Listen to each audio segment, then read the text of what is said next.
So let's get to our guest, Dante Nero in the building. Yeah. What's going on? So Dante, let's get back to what you were talking about earlier. Okay. You were explaining to Syph putting down the law, and this sounds, I have to say, you were very close with Patrice? Yeah, that was my man. We were best friends. So you guys pontificated on this endlessly. Constantly. That's how we started doing the radio show we used to do on Sirius Radio. With Opie and Anthony, and they gave us our own show. We did 13 episodes, and those 13 episodes became kind of like cult followings where dudes somebody put them on YouTube, and people have been listening to them forever since 2006. What was it called? Black Phillip. Okay. It was the name came from Patrice was considered the black Dr. Phil, the ghetto Dr. Phil. Yeah. So he called himself Black Phillip. And so when I picked up the torch to continue it, I'm not really black. Beige Phillip. So I became Beige Phillip. Oh, that makes sense. That's where it came from. That's dope. Yeah. So you're tight with O&A. Yeah. Well, I'm not.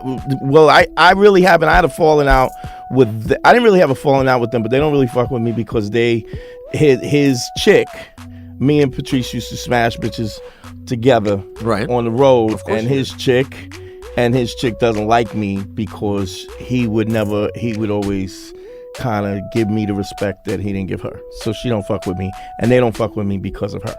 Because they're tight with her. Yeah. Out of obligation. Really? Yeah. My good buddy is their producer. Oh, okay. My good friend Sam Roberts. They don't have a problem with me, but it's just like she tells everybody she's his fiance. When he gave her a ring and said, it is what you think it is. I think did he talk about that publicly? Probably. I think he talked about that. He said that, right? Yeah. He said, it is what you think it is. The ring is what it is. That what whole you think thing it is nasty. I know that whole situation's weird. Yeah. Have you ever heard his last podcast with us? No, I didn't. You never heard that? No. He did his. Might have been the last thing he They were the recorded. second to Really? last. I think you went on O&A one more time. Oh yeah, you're right. We did besides O&A, which was basically home for him. Yeah. We did his last interview. That's so dope. He did like an hour with us. I miss that dude every day, bro. He was incredible, special guy. But what happened was him and I met. He was about 10 years in comedy, and I met him, and I was a male stripper for 12 years. Already knew that too? About it. I just learned that the other day. Yeah, I was a male stripper for 12 years. Was your body the same as it is now? No, absolutely not. We're talking about 60 pounds ago, and maybe 20 years. Like the last show I did was probably 1999. Good. I was just worried. I was just wondering how it went. You know what I'm saying? No. So why were you a male stripper? It was just something. I was actually a mobile DJ at first. But like, can you pull your cock out sometimes? When you play "Jump Around" by House of Pain, you just slap your dick up and down? Here's what it was. At 6 o'clock in the morning, at 7 o'clock in the morning, after the party's over, back in the days, you were carrying milk crates and speakers, and everybody was going home with the bitches, and you like, yo, I'll call you, and I just didn't want to carry speakers and milk crates of records no more. So I was like, how could I hustle?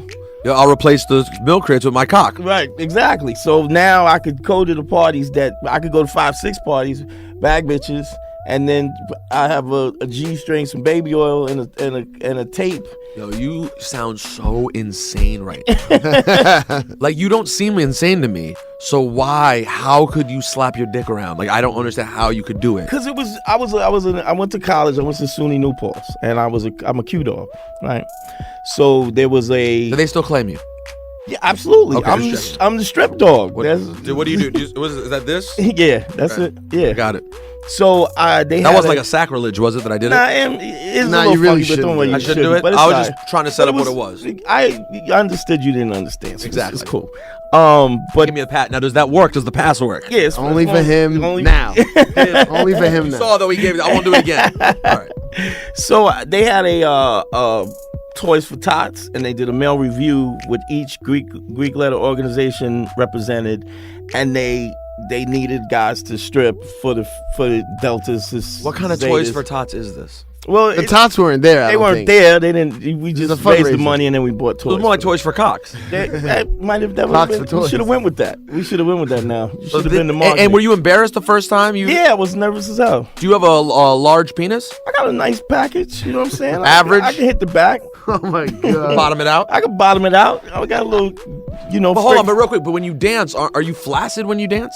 Oh my god. It's a relevant question. It's two sides. There's two styles. Some dudes beef, what they call Hold beef on, up. you gotta hear this. There's two styles. There's two two styles. Some dudes go just with the regular package G, and some dudes go with what they call the illusion G-string, where dudes actually beat off.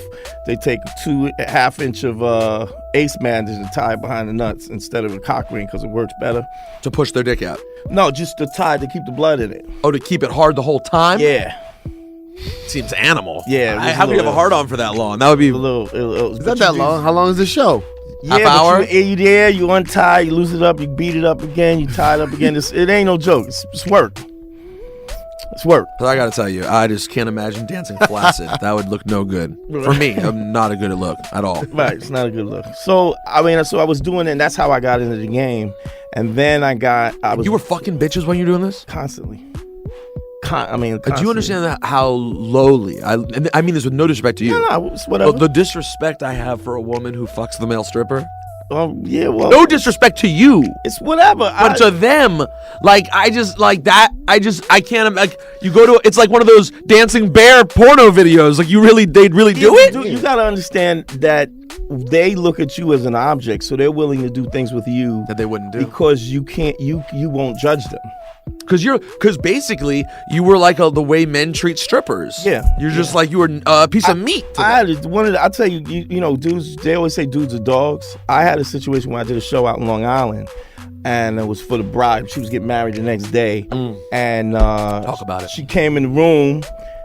She was like, she started hitting me off. She giving me a little brain, right? And I got busted by the mother-in-law.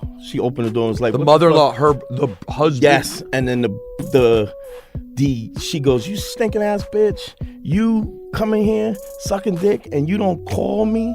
And I ended up fucking the mother-in-law and the wife. Are you lying? I swear to God. Don't lie on Juan Epstein. I'm not. Don't lie on one Epstein. I'm This not. Juan Epstein's a show for truth. This is all truth. All You truth. fucked the bride. And then they invited me. This is how I was thinking that bitches could be so stinking ass. They invited me to the wedding and you should come. I was like, I'm not coming. Well, I would have liked it if you said, and I went.